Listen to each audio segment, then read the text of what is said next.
Hello, and welcome back to another episode of Perligo Ponders, in which I respond to your comments, questions, and theories about my own comments, questions, and theories related to the lore and music of 21 Pilots. As always, if you'd like your own comment to be featured in the next episode, simply comment something down below, a question or a theory that you have. Feel free to flag it as Perligo Ponders if you would like, but I don't just pull from comments with that flag. With that being said, let's get into it. First off, we have a comment from Haley Bailey, a frequent contributor, I believe, of Perligo Ponders, and certainly a frequent commenter. I still can't stop thinking about the letter where Clancy explains the events of Jumpsuit from a perspective where he sees a different Clancy seeing the Banditos, and then gets taken back by Nico. I think Dragpath is definitely tied to this letter. He wrote that he was following a figure across trench, one that seemed like they had been there before. I think it is definitely interesting. Yes, this is very true, and I think it ties into this idea that I've mentioned time and again, and I won't go into the weeds on it because I think I did that in the past few episodes already, but this idea of there being two Clancys at play in the final sort of climax of the story that we get in this Clancy story, the Trench Saga. There are two Clancys at play, and one of them is writing in the journal, one is more writing the music and is showing up in the music videos, but both of them do show up in the music videos. But this also helps explain why we have these inconsistencies between, one Clancy watching the events of Jumpsuit happen to the other Clancy. I would be curious to see exactly what you mean by Dragpath being tied to that letter, but I do think that's fair to say, knowing what we know about what a Dragpath is from the I'm Clancy video, and then seeing the lyrics that we got originally, and then the final version of the song Dragpath and all of that, that the two very much are tied. I mean, Jumpsuit is a demonstration of a Dragpath, even before we got that song. So we see it in Jumpsuit, which is the first video sort of the lore, the first chapter of the lore, and then we see it again in Dragpath, which is the song that ends the lore in a lot of ways. I mean, it could almost be that the lyrics of Jumpsuit are somewhat disconnected from the video, and that the video is more connected to the song Dragpath. And so what we see played out in the video for Jumpsuit is more along the lines of what we get described, at least in the first half of Dragpath. And then the lyrics for Jumpsuit are describing someone sort of watching this happen from afar and realizing the true nature of the bishops, what they're really doing, something like that. And then realizing, okay, I want to stay hidden and covered. I don't want to be found, Jumpsuit cover me, right? This idea of this thing I'm wearing that's supposed to help me stay disguised and hidden from the bishops. That could be one possible way of looking at it. I would be curious, Haley, to know more about what you mean by Dragpath being tied to the letter. But again, I am inclined to agree that there is a connection between these events in the story and the song Dragpath. Next up, from Callie the Bandito. This is a question for Perligo Ponders. What do you think would happen if Clancy did break the cycle? I watch your videos all the time in school, by the way. That's an interesting question. It sort of, again, ties back to something we discussed either last episode or the episode before, about my theories regarding the end of the lore, before Breach came out, before City Walls came out. My sort of final theory, wrapping up everything we had been given in the lore thus far, and speculating upon how things would end, with the assumption being that Clancy was going to break the cycle. That was my prediction, that not that he was going to become a bishop or succumb to Blurryface and kind of be defeated and start a cycle over again, or fail at the end in some ways. So my thinking was, if he did break the cycle, he would, overthrow Nico. He would set up a new sort of order and system inside dema that wasn't vialism or vialistic. It would be returning it to whatever the true religion inside dema was that is referenced many times. And then ultimately the story would end with him waking up and realizing this has all been a dream, a sort of a nightmare that he's been living through every night, night after night.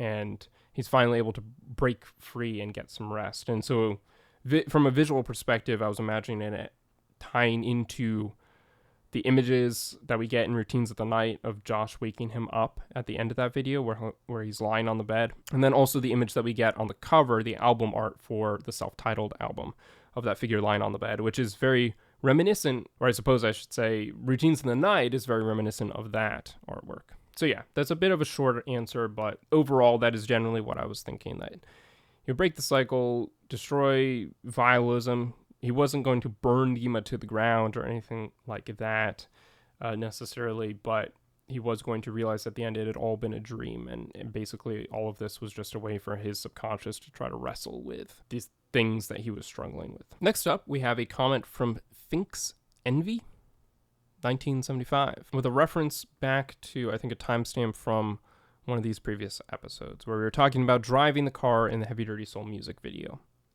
Metaphorically, driving a car can represent one's path in life.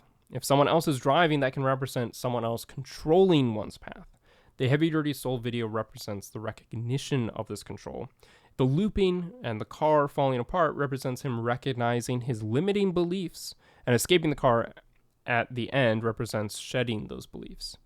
One might ask then, why does it show him back in the car at the end of the video? That's the trouble with limiting beliefs. They have a way of finding their way back through a not so little thing called doubt. Well, this wasn't a comment that was flagged for Perligo Ponders, and in fact it was in response to a previous episode of Perligo Ponders. I did think it was interesting, and I think it's an interesting way of looking at this moment in the story and the Heavy Dirty Soul music video and the whole idea of the car and what it could represent.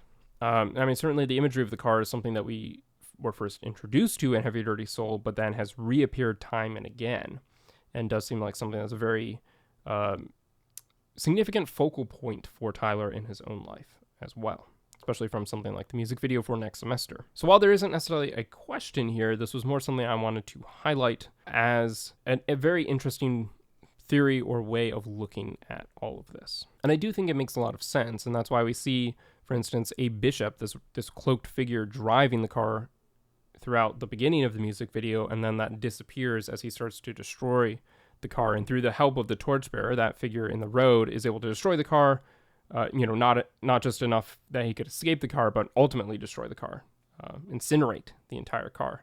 So that the burning car became a symbol throughout the rest of the story and the live shows and things like that as well. But then again, acknowledging that even at the end, he still finds his way back in the car, repeating this whole cycle again, trying to break free once more. And so in a way, and this is not a new idea at all, but just to reiterate the point, Heavy Dirty Soul, the music video, is a visual representation of a lot of what we see in the lore. I mean, obviously we have this whole idea of cycles. We have the bishops in control. We have Clancy trying to break free through the help of the torchbearer. He ultimately does. He destroys it. He burns it all down. But then at the end, he's right back where he started. And I think it's interesting that we have this sort of gap in time. In the music video, we don't see why he ends up back in the car.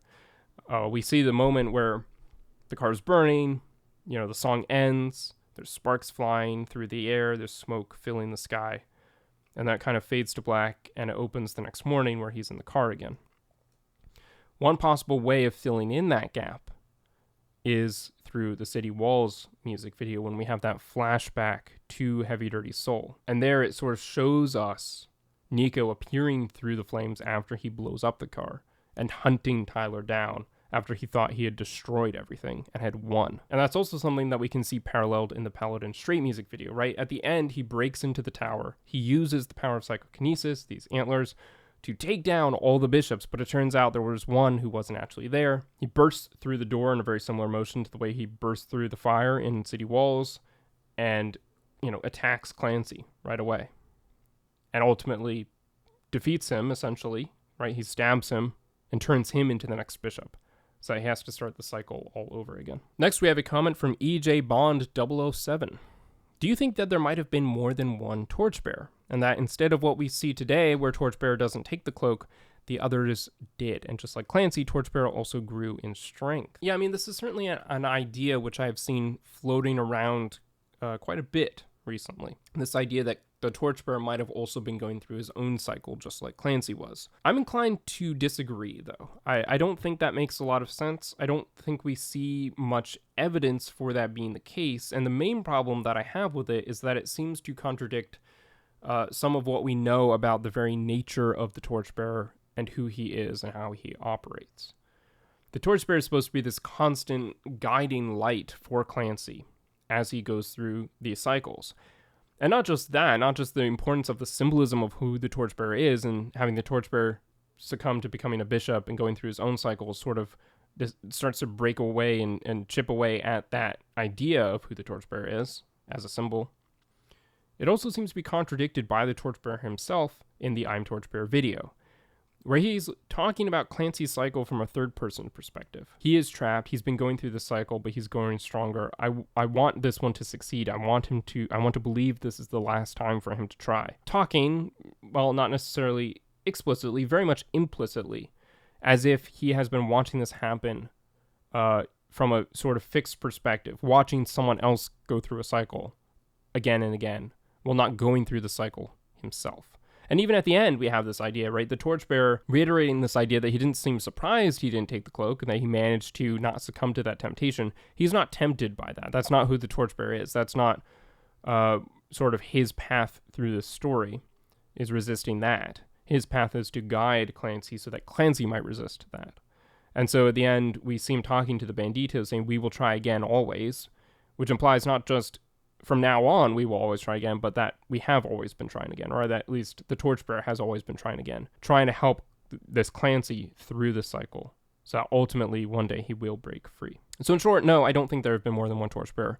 Again, beyond just the simple idea of there being a couple of different versions of the Torchbearer based upon Clancy's subconscious projections and sort of distortions of who the Torchbearer is based off of where he is in the cycle or what era he's going through. Again, this is another idea that we've touched on, I think, before, but it's worth reiterating again because the question does keep being asked that no, I don't think it makes really any sense for the Torchbearer to have his own cycle. Now, certainly, if you think the Torchbearer does and you have evidence that are missing as to why the Torchbearer has been going through a cycle or why it makes a lot of sense to think that, please let me know. I would love to look through that and consider it because I may be wrong. And I think it certainly would bring a different perspective to the story for that to be the case. But again, that's part of why I think it's not. I don't think it makes a lot of sense to say that that is the case. But like I said, prove me wrong. I'm happy to have that conversation and look into it more. And then, in the last comment for this episode of Perligo Ponders, we have a comment from Clancy29. During the Clancy Breach tour, right as the City Walls music video ends, it goes right into Guns for Hands. Do you think Guns for Hands could be lore with the lyrics, I know what you think in the morning when the sun shines on the ground and shows what you have done. It shows where your mind has gone. Or during the bridge, I must forewarn you of my disorder, of my condition. Because when the sun sets, it upsets what's left of my interested in putting my fingers to my head. What do you think? Yeah, I mean, I think the answer to this certainly is not no. There is no connection. I've expressed multiple times in the past that I think the album's pre-Blurry Face have a role to play in our understanding of the lore. Now, I can understand the argument that, okay, they're not part of what's been officially lumped together as the Trench Saga, which goes from Blurry Face to Breach. I acknowledge that. That's undeniable. That is the case, that those are the ones which are officially part of this Trench Saga story. But I also think there's a lot of evidence that those early albums were written from a perspective or written by someone who had this story in mind, and therefore do have elements which can tie into the lore, either as something which was sort of a precursor to the lore, like the song Clear off of Regional Best, I Wish I Had Two Faces, to prove which theory worked, yelling on the street corner, or cleverly masking my words. While there isn't necessarily a blurry face there, as a sort of explicit word, the idea of masking your words and having one face being masked and obscured and one face being clear and, not blurry, does lend itself to that idea. Guns for Hands was originally released on Regional Best, and then, of course, re-released on Vessel. And so, the term Vessel even has been brought in. And then, of course, the Island of Violence from Migraine was referenced in City Walls, and Truce was reversed to become Intentions. Right? There's all these connections to that album Vessel, even though it's not part of the 5-album saga, that I think, even leaving Regional Best aside, you can make an argument that Vessel is lore adjacent at the very least.